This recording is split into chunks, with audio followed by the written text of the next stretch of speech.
नमस्कार मित्रों, eleven classes के यूट्यूब प्लेटफॉर्म पे आपका बहुत बहुत स्वागत है। मेरा नाम विवेक है। 18वीं लोकसभा का चुनाव सकुशल संपन्न हो गया है, परिणाम भी आ गई है। एनडीए गठबंधन की सरकार बनी है और नरेंद्र मोदी पुनः तीसरे कार्यकाल के लिए प्रधानमंत्री का शपथ ले लिए हैं। तो यह हमें जानना बेहद ज़रूरी हो जाता है कि जो मोदी 3 गवर्नमेंट है उसमें कितने मंत्रियों ने शपथ लिया, कितने प्रकार के मंत्री होते हैं, उन मंत्रियों के बारे में जानेंगे। कैबिनेट मंत्री किसे कहते हैं, राज्य मंत्रियों की जो 2 कैटेगरी है, एक राज्य मंत्री स्वतंत्र प्रभार और एक राज्य मंत्री, उनके बारे में इस कक्षा में हम गहनता से बात करेंगे। उसके बाद जानेंगे अगली कक्षाओं में हम कि कौन सी समितियां प्रमुख होती है, उसके बाद क्या कितने मंत्री अधिकतम हो सकते हैं हमारे केंद्र सरकार के मंत्रिमंडल में। तो आइए आज की इस टॉपिक में हम बात कर रहे हैं मोदी मंत्रिमंडल। कैबिनेट मंत्री किसे कहते हैं, राज्य मंत्री स्वतंत्र प्रभार किसे कहते हैं और राज्य मंत्री, इसमें क्या अंतर होता है या एक ही होते हैं। आइए इन सभी मुद्दों पर हम बखूबी बात कर लें। केंद्रीय मंत्रिमंडल का गठन, हाल ही में नरेंद्र मोदी ने राष्ट्रपति भवन में प्रधानमंत्री के रूप में शपथ ली है। यह इनका तीसरे कार्यकाल के लिए इन्होंने शपथ ग्रहण ली। बता दें कि जवाहरलाल नेहरू के बाद लगातार तीसरी बार प्रधानमंत्री बनने वाले नरेंद्र मोदी दूसरे पीएम हैं। इसके पहले जो हमारे पंडित जवाहरलाल नेहरू थे, प्रधानमंत्री के रूप में लगातार 3 बार इन्होंने शपथ ली थी। वैसा कारनामा करने वाले नरेंद्र मोदी दूसरे प्रधानमंत्री हुए हैं जिन्होंने लगातार तीसरी शपथ ली है प्रधानमंत्री के रूप में कार्य करने के लिए। साथ ही नए केंद्रीय मंत्रिपरिषद का गठन करने हेतु राष्ट्रपति द्रौपदी मुर्मू ने 72 सदस्यीय केंद्रीय मंत्रिमंडल को पद की शपथ दिलाई, जिसमें 30 कैबिनेट मंत्री, 5 राज्य मंत्री और 36 राज्य मंत्री हैं। 36 राज्य मंत्री से क्या अभिप्राय समझते हैं, 5 राज्य मंत्री जो स्वतंत्र प्रभार हैं उनसे आप क्या समझते हैं, और कैबिनेट मंत्री वरिष्ठ नेताओं में वही पुराने हमारे नेता राजनाथ सिंह, नितिन गडकरी, अमित शाह के अलावा बीजेपी के अध्यक्ष जेपी नड्डा और मध्य प्रदेश के पूर्व मुख्यमंत्री शिवराज चौहान भी मंत्रिमंडल में शामिल हुए हैं। मंत्रिपरिषद के बारे में बात करते हैं। मंत्रिपरिषद, जिसको अंग्रेजी में काउंसिल ऑफ मिनिस्टर्स कहा जाता है, शॉर्ट फॉर्म COM होता है, काउंसिल ऑफ मिनिस्टर, मंत्रिपरिषद। भारतीय संविधान का जो हमारा अनुच्छेद 74 है उसमें मंत्रिपरिषद के गठन के बारे में उल्लेख किया गया है। जो हमारा भारतीय संविधान है उसका अनुच्छेद 74 मंत्रिपरिषद के गठन के बारे में प्रावधान करता है, जबकि अनुच्छेद 75 मंत्रियों की नियुक्ति, उनके कार्यकाल, जिम्मेदारी, शपथ, योग्यता और मंत्रियों के वेतन भत्ते से संबंधित है। हमारे संविधान का 2 अनुच्छेद, अनुच्छेद 74 मंत्रिपरिषद के गठन को लेकर है और अनुच्छेद 75 यह बताता है कि जो मंत्रिपरिषद में मंत्री होंगे उनकी नियुक्ति कैसे होगी, शपथ क्या होगा, उनके वेतन भत्ते, उनके कार्य, उनकी जिम्मेदारी, उनकी योग्यता के बारे में बातें निर्धारित किया है। मंत्रिपरिषद में प्रधानमंत्री सहित मंत्रियों की कुल संख्या लोकसभा की कुल संख्या से 15% से अधिक नहीं होनी चाहिए। यह प्रावधान 2003 के 91वें संविधान संशोधन के अधिनियम के द्वारा जोड़ा गया। जब गठबंधन सरकार में क्षेत्रीय दलों की भूमिका बढ़ने लगी तो उस समय स्थितियाँ ये हो जाती थी कि जो मंत्रियों की संख्या है वो बहुत ज़्यादा हो जाती थी, जिससे सरकार पर अतिरिक्त आर्थिक व्यय के अलावा अन्य कई व्यय बोझ का सामना करना पड़ता था। तो एक संविधान संशोधन हुआ, उसमें यह बताया गया, 91वां संविधान संशोधन 2003 में हुआ था, उसमें यह कहा गया कि प्रधानमंत्री सहित 15% से अधिक मंत्री नहीं हो सकते हैं। मतलब जितनी हमारी सदन की संख्या होगी, लोकसभा की संख्या होगी, उसके 15% की बात कर रहा है। उसमें प्रधानमंत्री का भी पद इंक्लूड होता है, जोड़ा जाता है।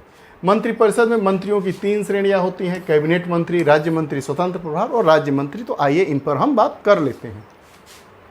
स्वतंत्र प्रभार और राज्य मंत्री के में अंतर क्या होता है। जो कैबिनेट मंत्री होते हैं अमूमन सत्ताधारी या गठबंधन की पार्टियों के वरिष्ठ नेता होते हैं और ये अपने मंत्रालयों के प्रमुख होते हैं।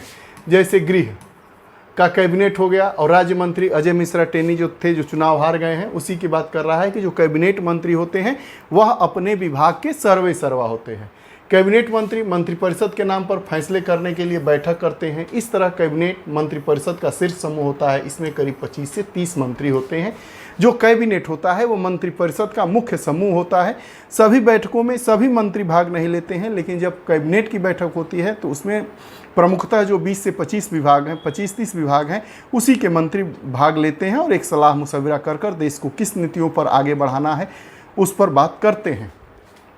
स्वतंत्र प्रभार वाले जो राज्य मंत्री होते हैं, इनके बारे में आइए बात कर लेते हैं। इन मंत्रियों को प्रायः छोटे मंत्रालयों का प्रभार दिया जाता है। यह विशेष रूप से आमंत्रित किए जाने पर ही कैबिनेट की बैठकों में भाग लेते हैं।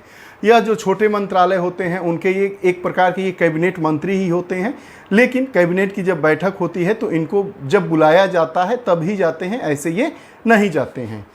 अंतिम जो श्रेणी होती है तीसरी, राज्य मंत्री, ये अपने विभाग के कैबिनेट मंत्रियों से जुड़े होते हैं और उनकी सहायता करते हैं। जैसे गृह मंत्रालय है, रक्षा मंत्रालय है, उसमें कैबिनेट मंत्री जैसे रक्षा मंत्रालय के राजनाथ सिंह है, गृह मंत्रालय के अमित शाह है, तो वित्त मंत्रालय की निर्मला सीतारमन है। तो उनका जो राज्य मंत्री होगा, राज्य मंत्री मतलब एक उनका कार्य करने वाला क्या कह सकते हैं, सहयोगी के रूप में ये लोग काम करते हैं। ये अपने मंत्रालय का प्रमुख नहीं होते हैं। कोई भी काम जब अंतिम रूप देना होता है तो ये अपने कैबिनेट मंत्री के द्वारा ही ऐसा किया जाता है, जिसके वह राज्य मंत्री होते हैं, जिस विभाग के वो मंत्री होते हैं।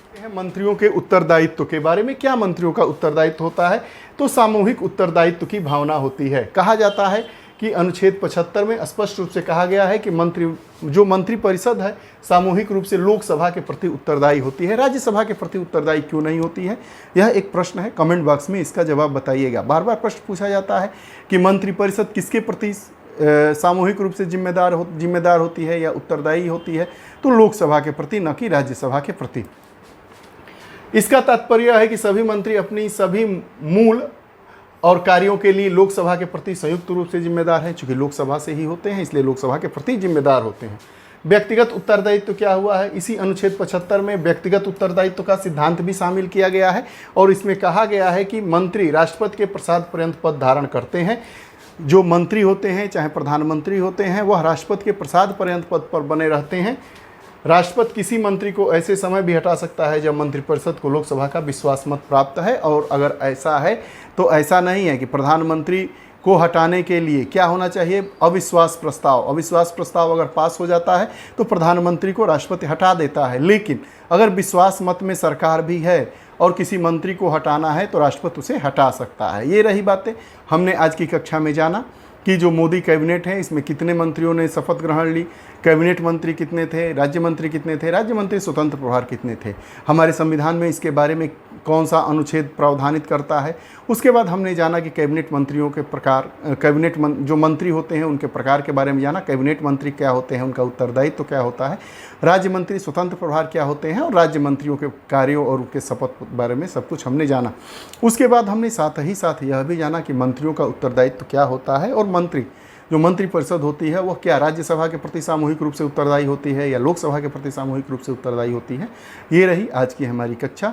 आपको हमारी कक्षाएं कैसी लगती है कमेंट बॉक्स में अपने विचार जरूर दीजिएगा। अगर आप हमसे नहीं जुड़े हैं, हमारे चैनल से नहीं जुड़े हैं, तो कृपया चैनल से जुड़े, बेल आइकन का बटन दबाएं ताकि हमारी वीडियोज़ की जितनी नोटिफिकेशन है वो आप तक पहुँचे और आप उसका लाभ उठा सकें। पुनः ऐसी ही कक्षाओं के साथ उपस्थित होते रहेंगे। बहुत बहुत धन्यवाद। नमस्कार।